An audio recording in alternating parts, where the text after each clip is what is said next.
and welcome back to the laughter on Cityline. I am talking with John Douglas Rake. He is the managing artistic director. We always say still at Tacoma Musical Playhouse. Welcome back, my friend. Thank you. My goodness, so you have tapped into a historical event that I can never get enough of, and as I said, I don't really want to know if I was around back then, because I don't want to have the memory of being on the Titanic. Right. So you are putting on Titanic the musical. Correct. You brought us a beautiful replica right now of Titanic.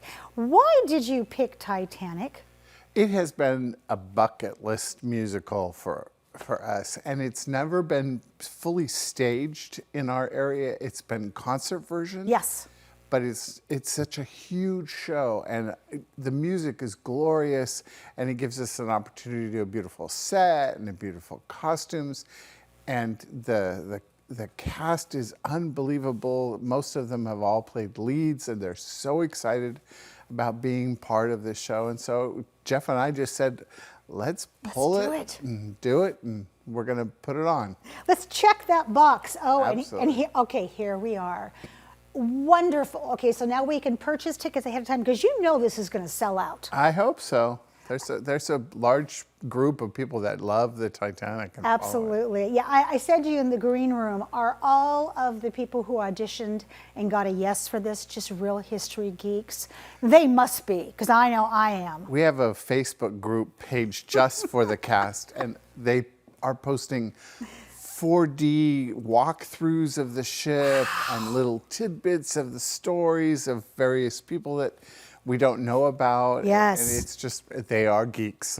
They are. I mean, you literally are stepping into the world of Titanic while you are putting this on and while it's being performed. Correct. You're going to be very sad when it's over because you won't know what to do with yourself in the modern age. Well, I have another show coming up. Well, there we go. Reality comes in. So knowing the ending, how does the story unfold?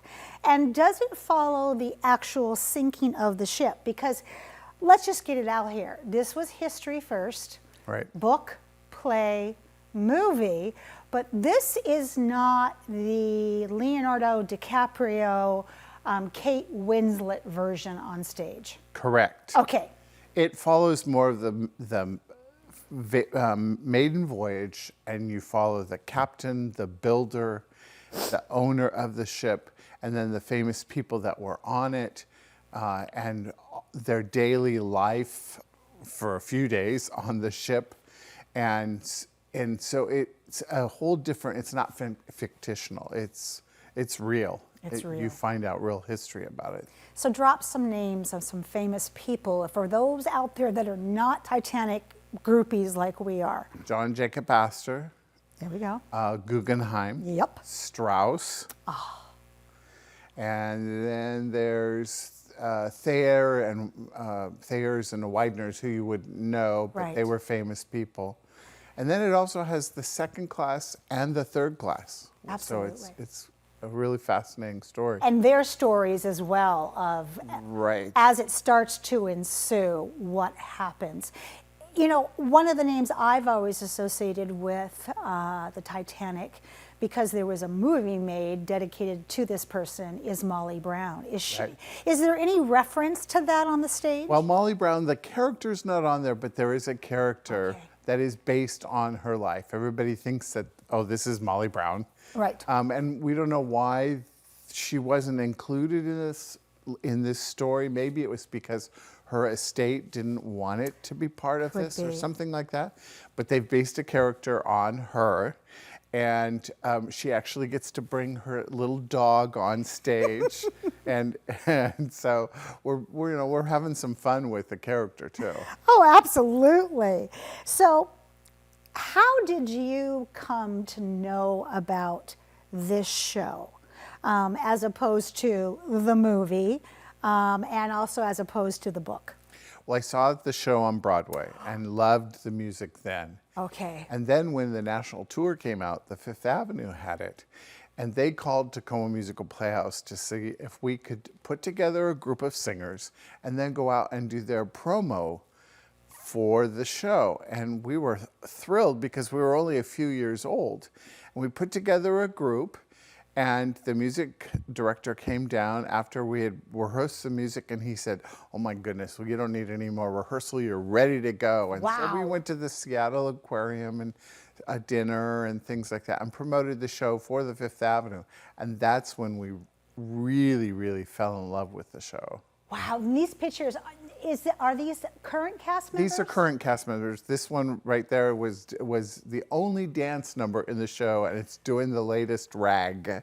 Oh no. Yes, so they're learning how to do the rag, you know, and they have dance teacher come on and teach them and everything. Oh, some of the faces that I know. Here we go. I love that you have a slide for this, because some of us like to follow people like Lark Moore around and Right. figure out what she's doing with her talent.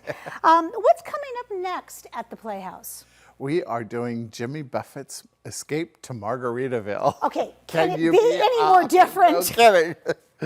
Absolutely. Although I'm sure there were margaritas, maybe, I don't know, served on the Titanic. Probably. Something limey and muddled and that kind of Yes. stuff. So Jimmy Buffett's Margaritaville. Tell us about this. It's a hilarious show. It's just a lot of froth, I should say. I love that. But it's all Jimmy Buffett music, and so if you're a real Jimmy Buffett fan, you're going to just love the music.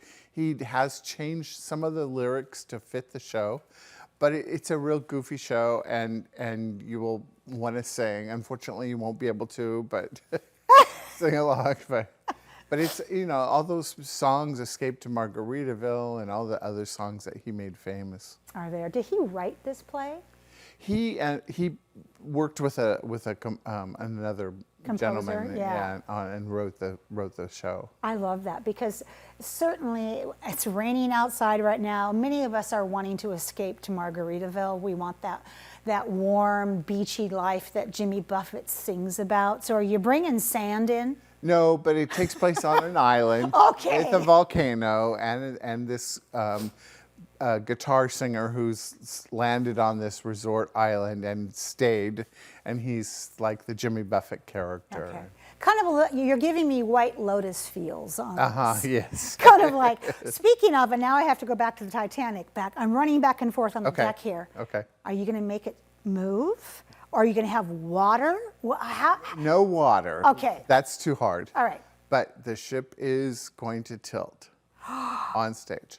Oh my gosh. And if there ever was a lacy, satin, silk, pinstripe, rhinestone, boa-wearing cast, this would be it. Well, and not only that, it goes from them wearing their pajamas when they are first told that the ship is sinking.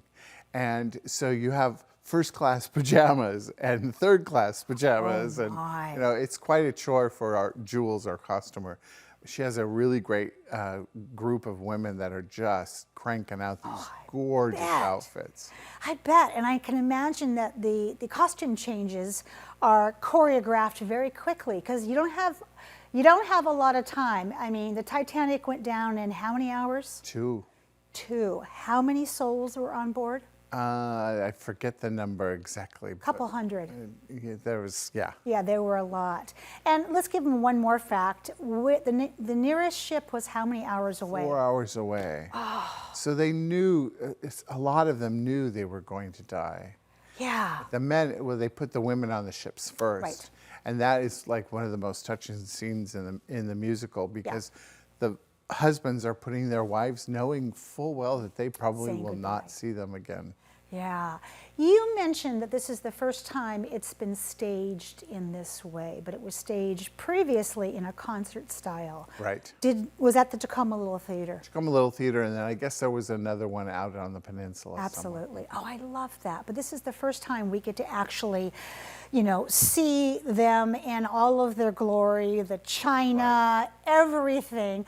Speaking of that, I told you the New York Times last night put out on April 15th the Art Society, the numerous ones in New York, Right. are putting together a dinner, and it's featuring historically accurate food that was served on the last night. I'm going to go read that article. You got to read that article. That is really cool. I know, isn't that amazing? And the fact that people could do that. Tell our viewers before we run out of time here about the man who recorded all of the facts on the Titanic as it was going down. Well, there was a gentleman who ran the telegraph, and he was kind of a nerd or something, that he decided to really record all the events that were happening on the ship as they were sailing. And so they found his diary or whatever it was, journal or something. And so there's a lot of facts that came out just from that. And that's why they know so much about the sinking of it. What a debt of gratitude. And boy, how could you just really be so in control to have that kind of foresight while the ship is sinking? Right. Let's talk about, have you announced your next season yet? We haven't yet. Okay, when will that happen? It will happen April 19th. Okay, then So that it's means I coming have up. to have you on the show very soon. Okay. And it's our 30th season, and it's going to be an awesome season. Just shows that you would not believe that we have 30 done the years. So when I moved here, you had only been in existence for 2 years. Mm-hmm. Wow, it always feels like more because the shows you do are so spectacular. Thank you. Thank you so much for all the joy, luxury, and history that you bring us. Thank you. And give Jeff my love. I will. All right. When we come back, Tacoma Concert Band will be here. You don't want to miss that. We're going to mess around with the Titanic and play some more. We'll see you in a bit.